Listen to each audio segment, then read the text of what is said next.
കോഴിക്കോട് ഓടിക്കൊണ്ടിരുന്ന പിക്കപ്പ് ജീപ്പിന് തീപിടിച്ചു. വാഹനം പൂർണ്ണമായും കത്തിനശിച്ചു. ദേശീയപാതയിൽ അയനിക്കാട് ഹൈദറൂസ് ജുമാ മസ്ജിദിന് സമീപമാണ് അപകടമുണ്ടായത്. സമീർ സി മുഹമ്മദ് കോഴിക്കോട്ട് വിവരങ്ങൾ നൽകാൻ. സമീർ, എപ്പോഴാണ് ഈ സംഭവം? എങ്ങനെയായിരുന്നു ഈ അപകടം?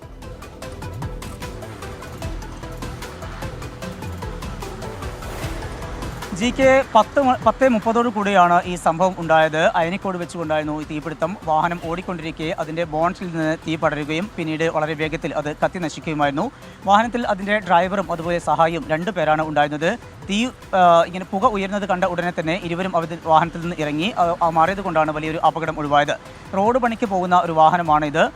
കോഴിക്കോട് നടക്കാവ് സ്വദേശിച്ചിട്ടുള്ള സുനാഫ് എന്ന വ്യക്തിയുടെ ഉടമസ്ഥയിലുള്ളതാണ് വാഹനം.